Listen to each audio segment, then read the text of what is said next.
Arrest చేసేందుకు పోలీసులు ప్రయత్నించారు. అయితే కోర్టు బెయిల్ గడువు పొడిగించడంతో పిన్నెల్లికి ఊరట లభించింది. దీంతో మరోసారి పిన్నెల్లికి రిలీఫ్ లభించినట్లయింది. మరొకసారి పిన్నెల్లిని అరెస్ట్ చేయొద్దంటూ కోర్టు ఆదేశించిన నేపథ్యంలో మరొకసారి ఆయనకు బిగ్ రిలీఫ్ దొరికిందని చెప్పాలి. ఈవీఎం ధ్వంసం కేసులో A1గా ఉన్నారు పిన్నెల్లి.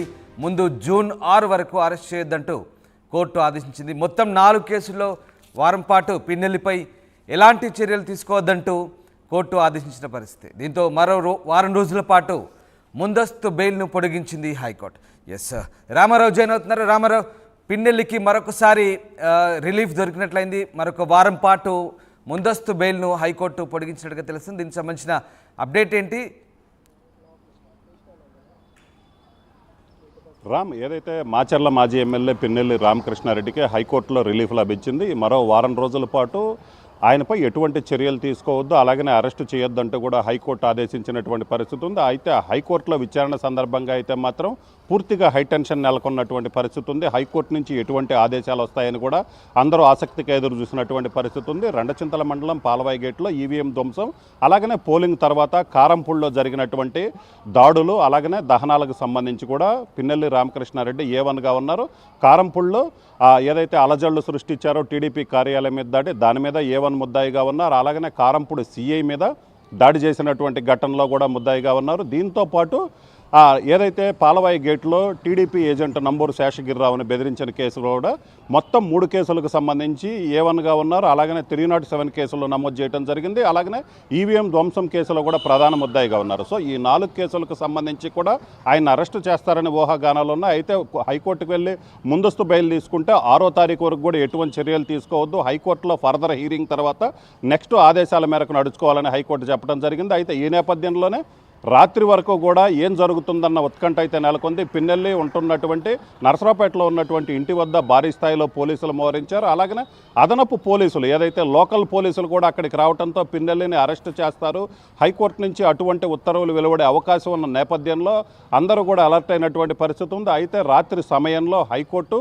ఒక తీర్పు ఇచ్చింది. మరొక వారం రోజుల పాటు ఎటువంటి అరెస్టులు ఉండకూడదంటూ కూడా హైకోర్టు ఉత్తర్వులు జారీ చేసినటువంటి పరిస్థితి ఉంది. దీంతో పిన్నెల్లికి బిగ్ రిలీఫ్ లభించినట్లయితే అయితే గతంలో ఏదైతే షరతులు ఉన్నాయో ఆ షరతులు కూడా కంటిన్యూ అవుతాయని కూడా హైకోర్టు చెప్పినటువంటి పరిస్థితి ఉంది. ఏదైతే ఆయన నరసరావుపేటలోనే ఉండాలి, అలాగనే తాను ఉపయోగిస్తున్నటువంటి ఫోన్ నెంబరు ఆయనకి పోలీసులకు చెప్పాలి, తన కదలికల మీద పూర్తి స్థాయిలో పోలీసులు నిఘా పెట్టాలి, అలాగే ప్రతిరోజు SP ఆఫీస్కి వచ్చి సంతకం చేయాలి.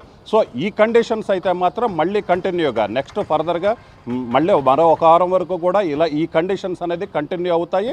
అలాగనే ఈ కండిషన్స్ ఏవి ఉల్లంఘించడానికి వీల్లేదని చెప్పడం జరిగింది. దీంతోపాటు గతంలో ఏదైతే షరతులు పెట్టారో కేసులకు సంబంధించి మాట్లాడకూడదు, అలాగనే సాక్షుల్లో ప్రభావితం చేసేలాగా సాక్షులతో ఫోన్లో మాట్లాడకూడదు వంటి షరతులు కూడా కంటిన్యూ అవుతామని చెప్పినటువంటి పరిస్థితి ఉంది. సో ఈ నేపథ్యంలోనే పిన్నెల్లికి మరొక వారం రోజుల పాటు రిలీఫ్ లభించినట్లయితే అయితే తర్వాత ఫర్దర్గా చూసుకున్నట్లయితే నెక్స్ట్ గురువారం వరకు కూడా ఇవే కంటిన్యూ అవుతాయి.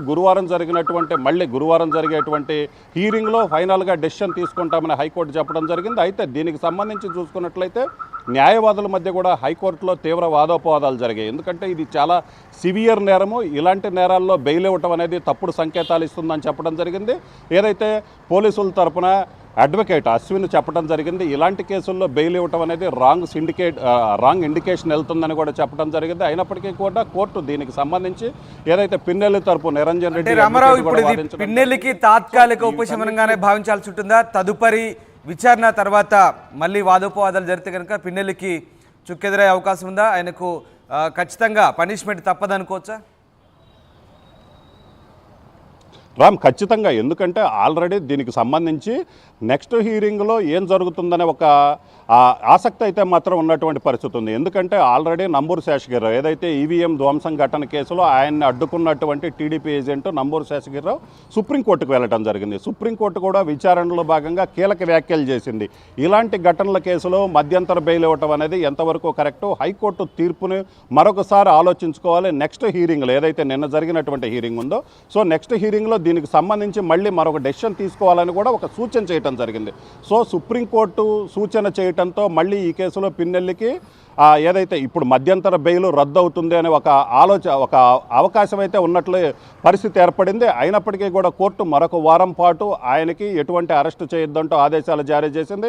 సో ఖచ్చితంగా నెక్స్ట్ ఏదైతే వారం రోజుల తర్వాత హైకోర్టులో మళ్ళీ విచారణ జరుగుతుందో ఆ విచారణలో అయితే మాత్రం మరింత బలంగా, ఎందుకంటే ఇప్పుడే దీనికి సంబంధించి పోలీసులు కౌంటర్ దాఖలు చేసిన విషయాన్ని హైకోర్టు దృష్టికి తీసుకురావడం జరిగింది. అలాగే ఈ కేసులకు సంబంధించి కావచ్చు, గతంలో ఏదైతే పిన్నెల్లి రామకృష్ణారెడ్డి చేసినటువంటి వివాదాలు కావచ్చు, ఆయన చేసినటువంటి దాడులకు సంబంధించి మొత్తానికి పూర్తి స్థాయిలో కోర్టు దృష్టికి తీసుకెళ్లడం జరిగింది. అయితే నెక్స్ట్ జరిగేటువంటి మరొక వారం రోజుల తర్వాత జరిగేటువంటి విచారణలో అయితే మాత్రం ఏం జరుగుతుందన్న ఒక ఆసక్తి అయితే ఉంది. అయితే దీనికి సంబంధించి ప్రధానంగా చూసుకున్నట్లయితే సుప్రీంకోర్టు, ఎందుకంటే వెకేషన్ బెంచ్ కావడంతో పూర్తి స్థాయి బెంచ్ వచ్చిన తర్వాత దీనిపై పూర్తి స్థాయిలో విచారణ జరుగుద్ది. సో ఈ నేపథ్యంలోనే నెక్స్ట్ హీరింగ్ టయానికి ఏదైతే హైకోర్టు వెకేషన్స్ ముగుస్తాయి, పూర్తిగా ప్రారంభమవుతున్న నేపథ్యంలో నెక్స్ట్ మాత్రం ఖచ్చితంగా ఈ కేసుకు సంబంధించి పూర్తి స్థాయి విచారణ, ఎందుకంటే రెండు వైపులా న్యాయవాదుల వాదనలు వినిపించే అవకాశం ఉంటుంది. అలాగనే హైకోర్టు కూడా పూర్తి స్థాయిలో వాదనలు వింటుంది. దీని తర్వాత ఫర్దర్గా డెసిషన్ తీసుకుంటుంది. అయితే నెక్స్ట్ డెసిషను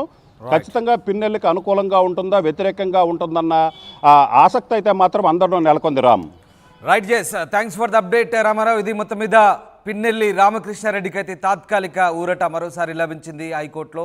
మరొక వారం రోజుల పాటు ముందస్తు బెయిల్ పొడిగించింది హైకోర్టు. 4 కేసుల్లో వారం పాటు అతనిపై ఎలాంటి చర్యలు తీసుకోవద్దంటూ ఆదేశించింది. ఈవీఎం ధ్వంసం కేసులో A1గా ఉన్నారు పిన్నెల్లి. ముందు జూన్ 6 వరకు అరెస్ట్ చేయొద్దంటూ హైకోర్టు ఆదేశించింది. కోర్టు గడువు ముగియడంతో పిన్నెల్ని అరెస్ట్ చేసేందుకు పోలీసులు యత్నించడంతో మరొకసారి బెయిల్ గడువు పొడిగించడంతో పిన్నెల్లికి ఊరట లభించినట్లయితే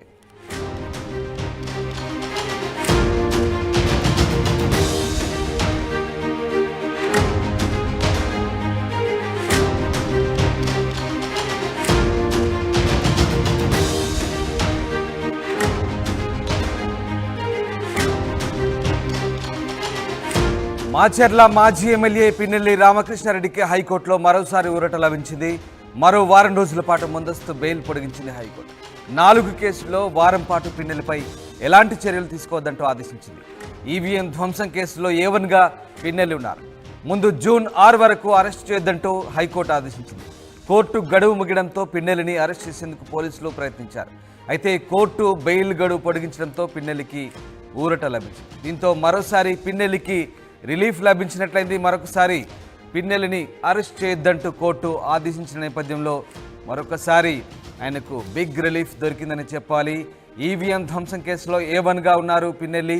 ముందు జూన్ 6 వరకు అరెస్ట్ చేయొద్దంటూ కోర్టు ఆదేశించింది. మొత్తం 4 కేసుల్లో వారం పాటు పిన్నెల్లిపై ఎలాంటి చర్యలు తీసుకోవద్దంటూ కోర్టు ఆదేశించిన పరిస్థితి. దీంతో మరో వారం రోజుల పాటు ముందస్తు బెయిల్ను పొడిగించింది హైకోర్టు. రామారావు జాయిన్ అవుతున్నారు. రామారావు, పిన్నెల్లికి మరొకసారి రిలీఫ్ దొరికినట్లయింది. మరొక వారం పాటు ముందస్తు బెయిల్ను హైకోర్టు పొడిగించినట్టుగా తెలుస్తుంది. దీనికి సంబంధించిన అప్డేట్ ఏంటి? రామ్, ఏదైతే మాచర్ల మాజీ ఎమ్మెల్యే పిన్నెల్లి రామకృష్ణారెడ్డికి హైకోర్టులో రిలీఫ్ లభించింది. మరో వారం రోజుల పాటు ఆయనపై ఎటువంటి చర్యలు తీసుకోవద్దు, అలాగనే అరెస్టు చేయొద్దంటూ కూడా హైకోర్టు ఆదేశించినటువంటి పరిస్థితి ఉంది. అయితే హైకోర్టులో విచారణ సందర్భంగా అయితే మాత్రం పూర్తిగా హైటెన్షన్ నెలకొన్నటువంటి పరిస్థితి ఉంది. హైకోర్టు నుంచి ఎటువంటి ఆదేశాలు వస్తాయి